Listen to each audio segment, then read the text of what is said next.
सांगा. मग किमान या सुखदुःखात तरी मनापासून सहभागी हो. आठवतंय का सांगा बरं, कोणाच्या घरी गेलायत आणि 2 दिवस मुक्कामी थांबलायत, किंवा कोणता पाहुणा तुमच्याकडे आलाय आणि तो 2 दिवस थांबलाय. आमच्या वडिलांची आत्या आमच्याकडे मुक्कामी यायची, आणि आत्या जर मुक्कामी आली ना, सगळं घर रात्रभर गप्पा मारत बसायचं.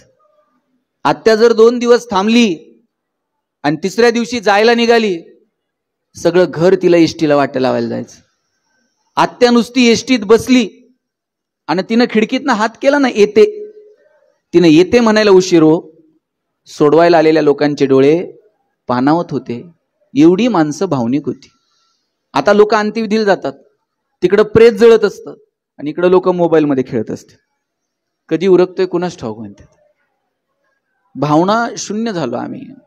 नात्यांमध्ये सुखदुःखात सहभागी होण्यामध्ये सुद्धा निव्वळ औपचारिकता उरली. या औपचारिकतेच्या पलीकडे जाऊन एकमेकांना मनापासून भेटा, एकमेकाच्या सुखदुःखात मनापासून सहभागी व्हा. कोण बिझी नाही? ते सगळेच बिझी झालेत. परवा तर एक जण मला म्हटला, मी इतका बिझी आहे, मला श्वास घ्यायला वेळ नाही. म्हणलं सोडून दे, श्वास घ्यायला वेळ नाही, आपण जगतो कशासाठी? वेळ द्या. जोपर्यंत स्पर्श आहेत ना, तोपर्यंतच नाती आहेत. आज बघा, मावशी आणि भाची भेटला एकमेकीला, काय प्रेम होतो. काका पुतणे, काय प्रेम होतं.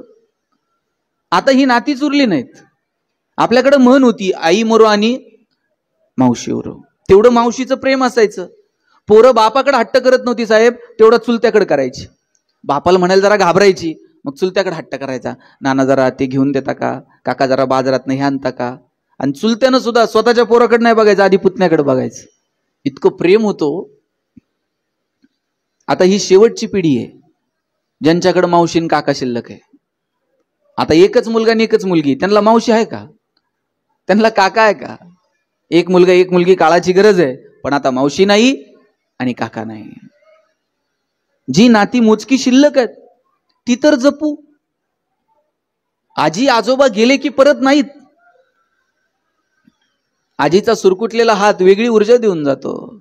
आजोबांनी बोटाल धरून चालायला शिकवणं वेगळी मजा असते. आजीनं जवळ घ्यायचं, जात्यावरच्या ओव्या सांगायच्या, मजा वेगळी आहे.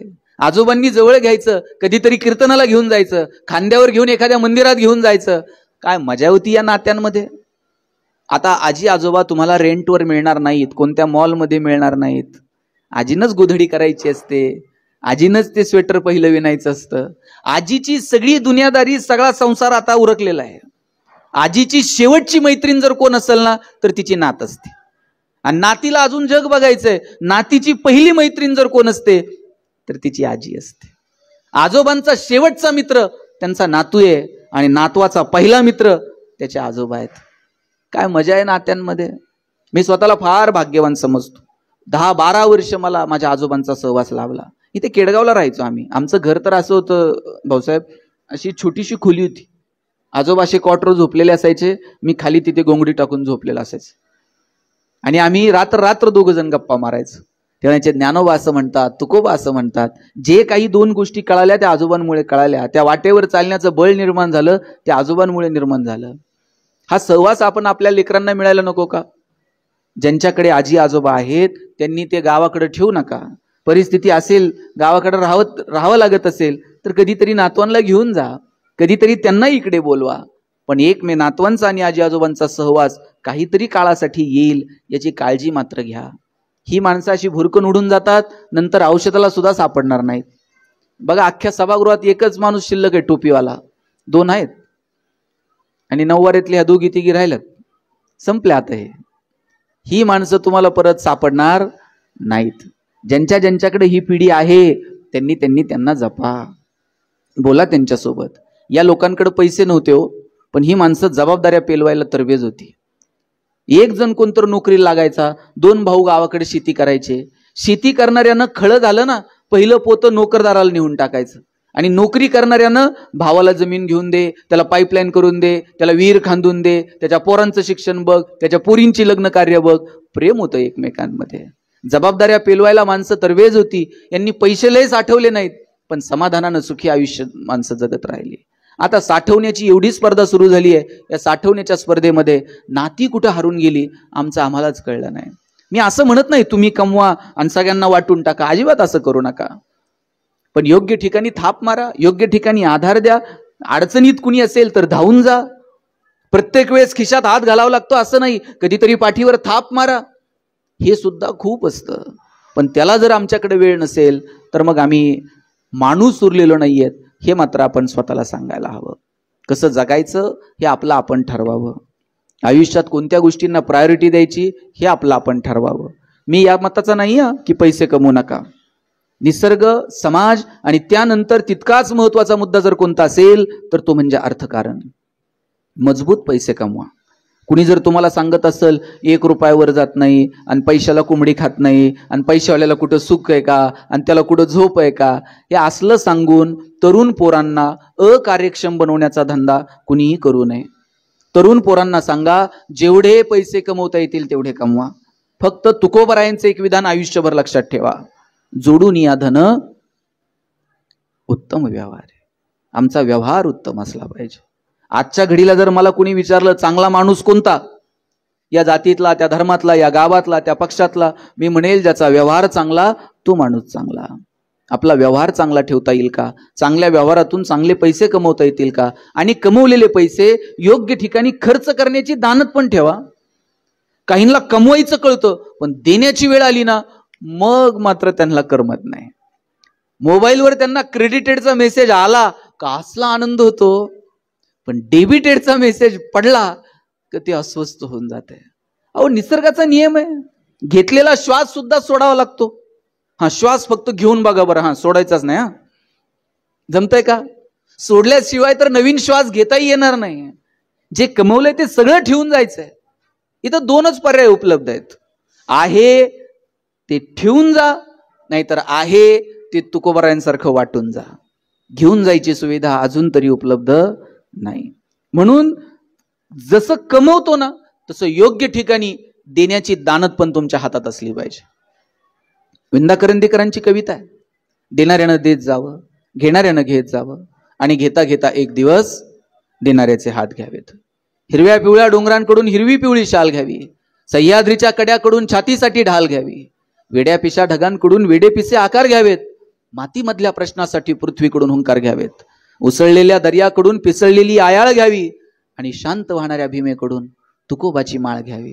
देणाऱ्यानं देत जावं, घेणाऱ्यानं घेत जावं, आणि घेता घेता एक दिवस देणाऱ्याचे हात घ्यावे. आणि माझा दावा आहे, तुम्ही जेवढं देता ना, निसर्ग तुमचं 1 रुपयाचं सुद्धा उसणं ठेवत नाही. कदाचित समाज त्याची जाणीव ठेवेल की नाही मला शंका आहे. तुम्ही जे द्याल त्याची जाणीव समाज ठेवेल की नाही मला माहित नाही, पण निसर्ग मात्र जाणीव ठेवतो. 1 दाणा पेरला तर 1000 दाणे उगवतात, ही निसर्गाची पद्धत आहे. तुम्ही जेवढं द्याल त्याच्या हजारो पटीनं निसर्ग कोणत्या ना कोणत्या पद्धतीनं तुम्हाला ते परत करत असतो. म्हणून ती देण्याची दानत आम्हाला आमच्या हातात ठेवता येईल का? मी असंच एका कार्यक्रमात म्हटलं, आपल्याकडे जे आहे ना त्यातलं थोडं तरी इतरांना द्या.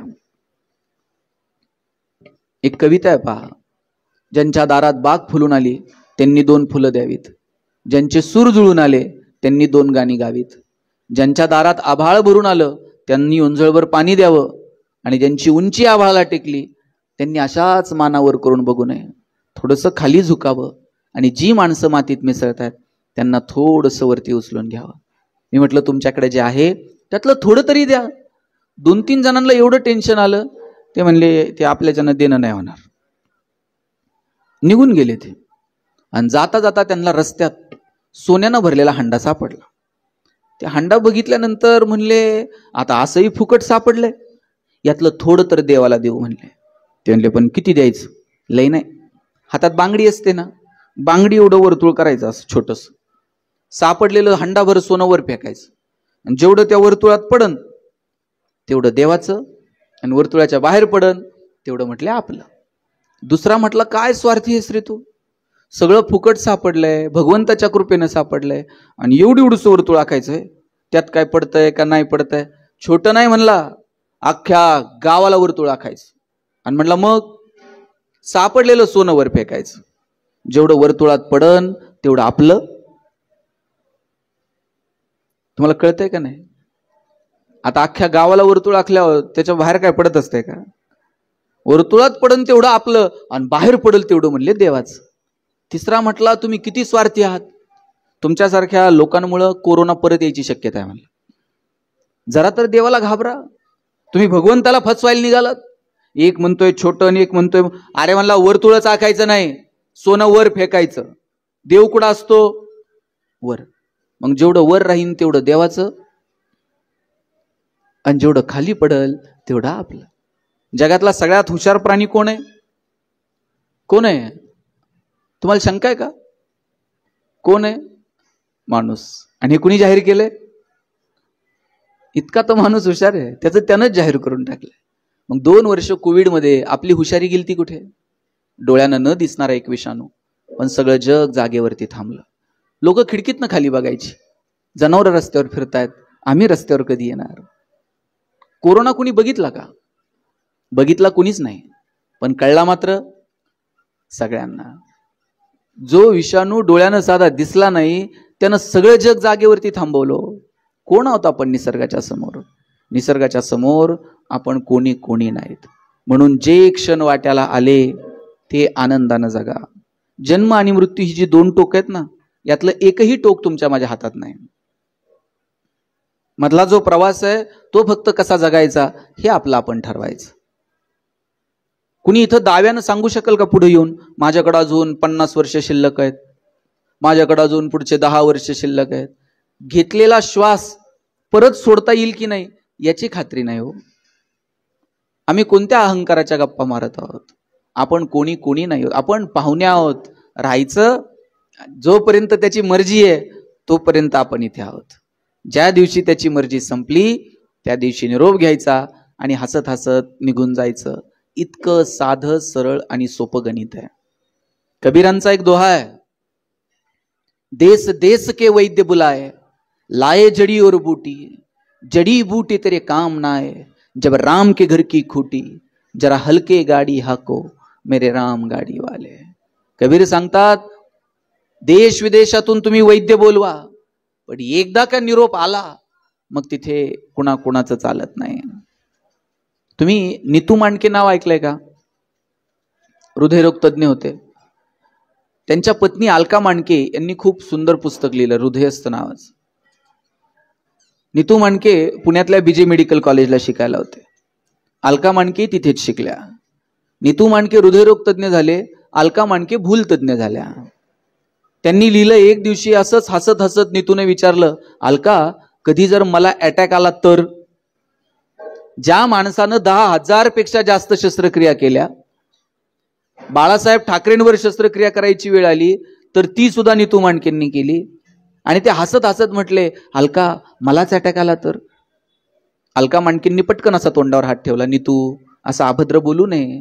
कोणत्या बाईला बरं वाटतं का नवऱ्यानं असं बोललेलं? पटकन तोंडावर हात ठेवला. नीतू मांडके म्हटले, असं कुठं पुस्तकात लिहिलंय का डॉक्टरला अटॅक येत नाही? येऊ शकतो. आला तर काय करायचं सांग? म्हणजे तूच सांग काय करायचं. मग अँजिओप्लास्टी जर करावी लागली तर अमुक अमुक स्टेन वापर. बायपास जर करावं लागलं तर अमुक अमुक तज्ञाला बोलव. आणि हृदय जर ट्रान्सप्लांट करावं लागलं तर तुर्तास करू नको, इथे करू नको. आणि पुढे जाऊन हसत हसत नीतू मांडके म्हटले, अलका ते ऑपरेशन कुणी करायचंय ते करू दे, पण भूल मात्र तूच द्या. अलका मांडकेंनी लिहिलंय, मला माझ्या आयुष्यातही असं कधी वाटलं नव्हतं की हा प्रसंग फिरून कधीतरी माझ्याकडे येईल. एक दिवशी प्रवासात असताना अचानक फोन आला, अलका मला बरं वाटत नाहीये, समोर हिंदुजा हॉस्पिटल आहे, मी हिंदुजाला पोहोचतो, तू जिथे असशील तिथून हॉस्पिटलला ये. अलका मांडकेंनी हातातली सगळी कामं बाजूला ठेवली आणि हिंदुजाकडे निघाल्या. नीतू मांडके हिंदुजाच्या दारात पोहोचले, खाली उतरले, चालताही येत नव्हतं. वॉचमॅनच्या गळ्यात हात घातला, सांगितलं स्ट्रेचर बोलव, मला आयसीयू मध्ये घेऊन चल. स्ट्रेचर बोलवलं, आयसीयू मध्ये घेऊन गेले. ज्या हातांनी हजारो शस्त्रक्रिया केल्या ते नीतू मांडके लहान लेकरासारखं त्या आजूबाजूच्या डॉक्टरांकडे बघत होते, डोळ्यानं खुणवत होते, आता हे करा, आता ते करा. तितक्यात अलका मांडके आल्या. अलका मांडकेंना बघितलं, अलका मांडकेंचा हात हातात घेतला आणि म्हटले, अलका यातून मी वाचेल असं मला वाटत नाही. नीतू असं बोलू नको, मी आत्ता ऑपरेशनला घेते. सगळ्या टेस्ट झाल्या, ऑपरेशनला घेतलं. ठरल्याप्रमाणे अलका मांडकेंनीच भूल दिली, ऑपरेशनही झालं. पुढचे 3 दिवस नीतू मांडके श्वासासोबत झगडत होते. तिसऱ्या दिवशी पुन्हा हृदयविकाराचा झटका आला आणि ज्या माणसानं हजारो लोकांचे प्राण वाचवले ती नीतू मांडके हृदयरोगाने गेले, हृदयविकाराच्या झटक्याने गेले.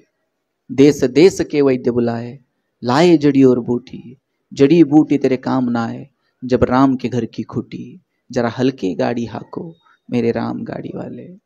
जोपर्यंत त्याची मर्जी आहे तोपर्यंत आपण इथे आहोत. मर्जी संपली की सगळ्यांना एक दिवस निरोप घ्यायचा आहे. म्हणून जे नाती आहेत, प्रेम आहे ते जपा, एकमेकांना वेळ द्या, एकमेकांशी भरभरून बोला. भौतिक प्रगती केलीच पाहिजे, पण त्याच्यासाठी कुणाला दुखावू नका, त्याच्यासाठी निसर्गामध्ये कमालीचा हस्तक्षेप करू नका, त्यासाठी चुकीच्या मार्गाने काही करू नका. साधू संतांनी जो मार्ग घालून दिला